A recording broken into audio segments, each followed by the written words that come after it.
¿Y usted estaría en capacidad, después de haber sido víctima tan directa de ellos, de liderar un proceso de reinserción, de invitarlos a esa vida legal sin la violencia? Claro, es que eso es lo que el país está deseando.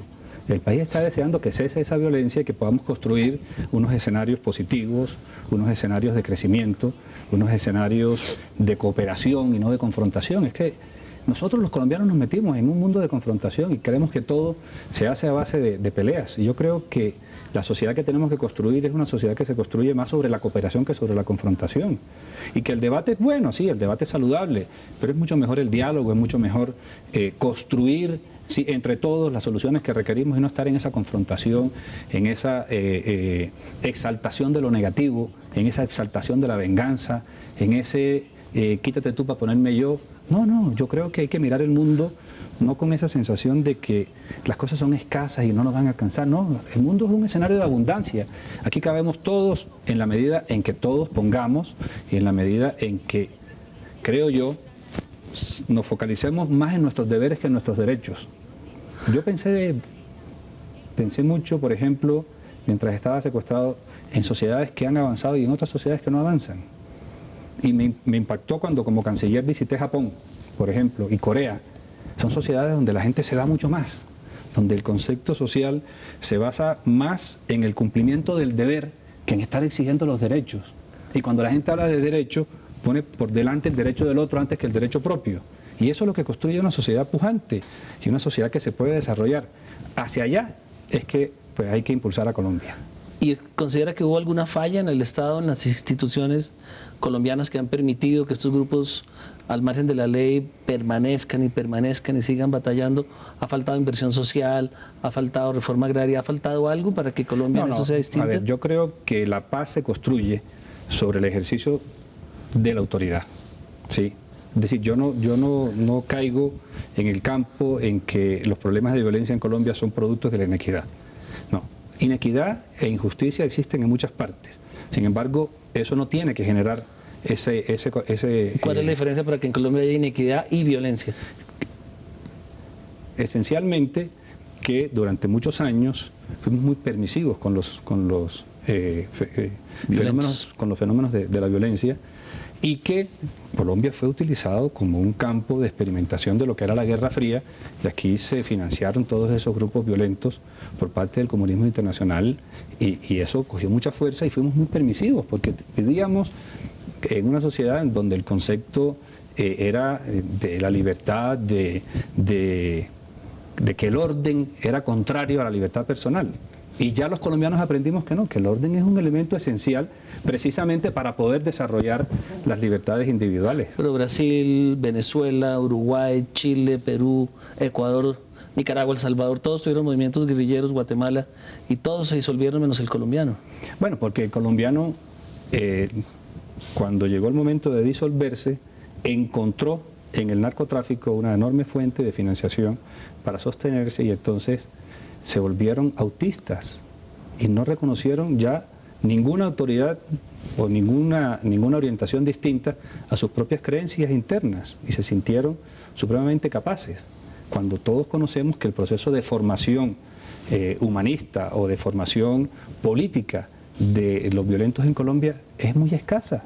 Es realmente eso, se trata de unos líderes de la guerrilla que se formaron a sí mismos sin tener realmente un sustento ideológico que les permitiera tener una visión del país del futuro, moderna. Hay algunos, como Rafael Pardo, que consideran, y Alfonso Gómez Méndez, precandidatos también, que la falta de redistribución de la tierra como un bien para generar riqueza es uno de los motores de la violencia. ¿Usted está de acuerdo? Bueno, yo pienso que nosotros los colombianos tenemos grandes extensiones de tierra sin utilizar, y nos ponemos a pelear por unas tierras como si no existiera más. Es la mentalidad de la escasez.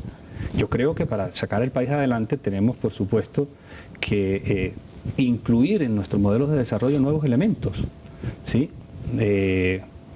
Por ejemplo, nosotros tenemos medio país que son los llanos orientales que están abandonados, y ahí tenemos selvas y sabanas que tienen que ser productivas para el país, y que en vez de ponernos a pelear por las tierras del Valle del Magdalena o del Valle del Cauca, pues tenemos que buscar que esas otras tierras que están inexplotadas se vinculen al crecimiento del país. Entonces hay que ver las cosas con abundancia. ¿Qué proyectos se pueden hacer en todos esos territorios? ¿Qué proyectos se pueden hacer en la región Caribe, que es una región también bastante subutilizada en cuanto a sus tierras y demás? Pues se pueden hacer una enorme cantidad de inversiones y de proyectos agrícolas y ganaderos que van a permitir que muchos colombianos se incorporen a la producción nacional.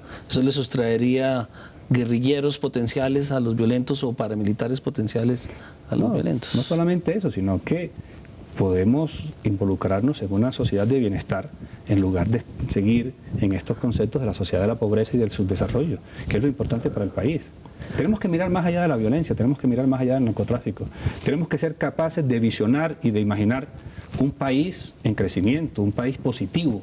Tenemos que ser capaces de quitarnos esos sobrepesos negativos que hemos llevado tanto tiempo los colombianos sobre los hombros.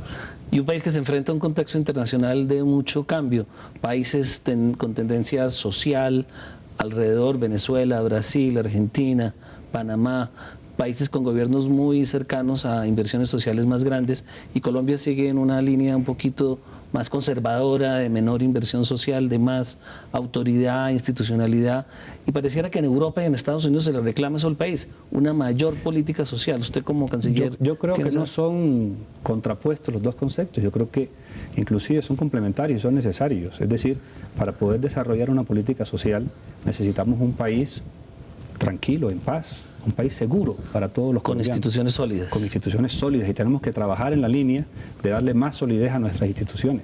Eso tenemos que hacerlo. Y al mismo tiempo tenemos que crear más oportunidades para la inversión privada y más compromiso del Estado con los más vulnerables, con los más necesitados.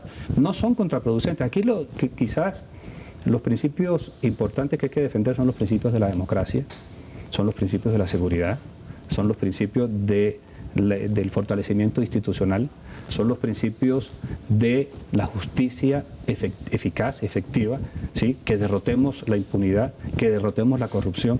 Esos son los enemigos que tenemos que derrotar. Cuando estaba usted de canciller, ¿no tuvo la percepción de que en Europa, en especial, también ahora en Estados Unidos con los demócratas, hay una especie de sanción a Colombia porque no consideran que sus instituciones sean suficientemente democráticas? Yo no creo eso, yo creo que tanto en Estados Unidos como en Europa hay una percepción de la solidez democrática colombiana, porque somos un país con una historia democrática realmente de muchos años. Pero democracia electoral, pero democracia real. Bueno, digamos que nos perciben como un país donde hay muchas desigualdades, donde hay que trabajar más en profundidad sobre el tema de las desigualdades, pero en donde se presentan los espacios para que haya las expresiones que la democracia moderna considera necesarias para que todos participemos. De manera que yo creo que, por ejemplo, en los Estados Unidos el problema más bien ha sido un problema de orden electoral. Los enemigos del TLC en Colombia se fueron a los Estados Unidos a tratar de ganar allá la batalla que habían perdido internamente, y lograron hacer un acercamiento muy grande con los movimientos internos de los Estados Unidos que son opuestos al TLC, y utilizaron las dificultades internas de Colombia como caballito de batalla para reforzar sus tesis. Pero cuando uno discute, o cuando yo presencié las discusiones, o tuve las discusiones con los congresistas americanos, finalmente llega uno a la conclusión de que el problema no es un problema real frente a la realidad colombiana, frente a la evolución de la realidad colombiana, sino compromisos de tipo electoral que los llevaron a tomar las posiciones que todos conocemos.